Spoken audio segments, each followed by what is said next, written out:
Now, recently, MPI have announced $390,000 of funding to Beef and Lamb's research into the global market potential for regenerative agriculture. It has been controversial in terms of why Beef and Lamb are taking on board this. And to discuss this, as well as many other topics, I have Sam McIvor, CEO for Beef and Lamb. Good evening, sir. Do we talk about rugby? Listen, I'm bouncing back from it. You're bouncing back slowly. It was a hard few minutes, but Yep. Slow start to the week. I think rugby was the winner on the day, as we say. Yes, absolutely. Okay, we'll leave it at that. Let's get on to some more positive notes. Now, when you did initially announce that you were starting to do some research into regenerative agriculture, there was mixed feelings from your levy payers. How has that been since, and where is Beef and Lamb sort of leading, and why, into this field of regenerative agriculture? Yeah, thanks, Sarah, for the opportunity to come on. Simply what we have a discipline around in our business is looking to the future and seeing what emerging issues are coming across the horizon. And in fact, farmers have said to us that's a very important role that they want us to play, looking into the future, anticipating both the opportunities and the risks and preparing them for it. And we saw this regenerative agriculture movement starting to gain real momentum internationally. And we said to ourselves, it's really important that we understand it, understand the impact that it might have on our competitive place in the world and the opportunities that might arise from it for New Zealand farmers. Can you talk about the connection to the wine industry? Yeah, I guess you'll be well aware that we export 90% of what we produce. And so for us, what consumers think globally is really important to us. It's our lifeblood. Similarly, the wine industry is an export sector. And again, focused on similar consumers that we're looking at with this, whether it's North America or Europe, where most of the momentum around Regen Ag has started so far. So with $390,000, firstly, is it enough to carry on, which is always very expensive when it comes to consumer-led research in this space? Yeah, listen, we've done our figures. The wine industry is making a contribution, budgeted to make a contribution as well. We've got both a leading US agency plus a New Zealand agency as well helping us. And we're confident that's enough to get a clear picture of what's happening out there and secondly, to look at what it means for New Zealand. And so does this mean that we're potentially going to lean on trying to define it with a box-ticking exercise and accreditation, which I know regenerative agricultural movements are trying to steer away from? Yeah, listen, it's for us, it's always about being consumer-led, Sarah. So the key focus of this research is to understand what actually consumers think Regen Ag is. What does it mean to them? Specifically, are they willing to pay more for a product that has these attributes?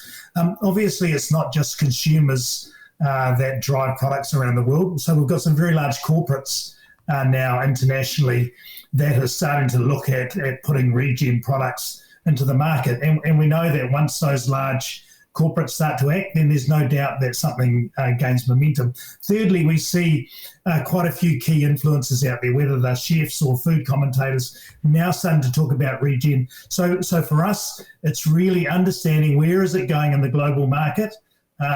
What does it mean to the consumer? Are they willing to pay more for it? And if so, what might be the opportunities for New Zealand farmers to brand themselves maybe as regenerative to capture that premium? Excellent. Let's talk about freshwater. It's been an ongoing topic, not only in Serious Country, but in Farmers Weekly in depth. And it's an evolving beast. Today's news that there is a group to advise on freshwater rules. Why are we having a governance group post the announcement of the final standards? Yeah, that's a good question, Sarah. Essentially, the terms of reference have been written up by the minister, and the minister has been very clear in that this is really about implementation.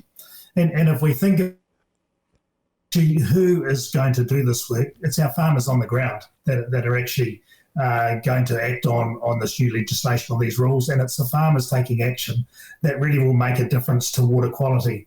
So if we talk about implementation, it's really the combination of central government, regional government, so the regional councils have the responsibility putting a lot of these into place. And then it's obviously farmers. And so we're there to really represent a farmer view. But I mean, the goal for those of us involved in there is really that we have practical things that land on the ground for farmers. Hey, so let's talk about Beef and Lamb's commitment to all farmers having freshwater farm environment plans, as they were called, now freshwater plans, by 2021. Yes. With all this detailed change, how relevant is that goal now? Yeah, so Sarah, I guess when we look at farm plans, as they're called these days, there are really four aspects that we look at. One, we've been working with farmers and farm plans since I think 2010 odd, and the first initiative around that was really around farmers understanding their resources, the risks, the environmental risks, and building a really solid business around that. A second aspect is that farmers really want to tell their story. And so telling your story to the public about the great things that you're doing needs to be backed up by some information on where you're taking action. And so we see, secondly, a farm plan is a really good way to record that and to show that you're doing stuff. The third aspect now is that we're starting to get consumer pull. So consumers are internationally starting to take a stronger interest and environmental credentials around products. So thirdly, we see it's a real opportunity for farmers to explain their environmental credentials. And then the fourth one, obviously, is that we have a bunch of new regulations that come in. And so, again, a farmer having a farm plan where they've laid out exactly what they're going to do and have some steps along the way that they're accountable to, we think it's still a really valuable tool in that process, and that's the one that we'll be taking forward to the government. Sam, can I please just reiterate my question? Wasn't the principle of having a farm environment plan. It was the fact that the goalpost has dramatically changed, and is that achievable to have all beef and lamb levy payers with a farm environment plan now audited and certified by 2021? Got you. Yeah, listen, I think you did right. The goalposts have changed in that now we're talking about a certified farm plan. So the thing that we're putting a great urgency around the government with is actually we need to know exactly what a certified farm plan is. What is it that you are requiring farmers to do within this plan? The second thing that we've been very firm with the government around is that actually we don't want to build a whole costly industry around this for farmers. If we go back to when health and safety legislation came in, there was an industry that sprang up overnight and farmers paid way over the odds for what they needed to do for a lot of health and safety plans. So for us, we're really focused on be clear on what you want, government, and secondly, let's minimise the cost and make it as practical as possible for farmers. Okay, so Damien is making amendments to pugging rules. That's number one amendment. We don't know how many more will continue. Are you saying that Beef and Lamb will continue to lobby post the standards being announced on more amendments and more clarity? Yes, we will continue to do that. There's two aspects to it. One is there is an opportunity for the minister to still fix some things, right? And the one that most people are talking about are the slope maps, for example, which we know, as they're presented at the moment, aren't accurate. Now, I think there's a good opportunity for the minister to say, look, hand up, we didn't get that right, let's take the time to get that right.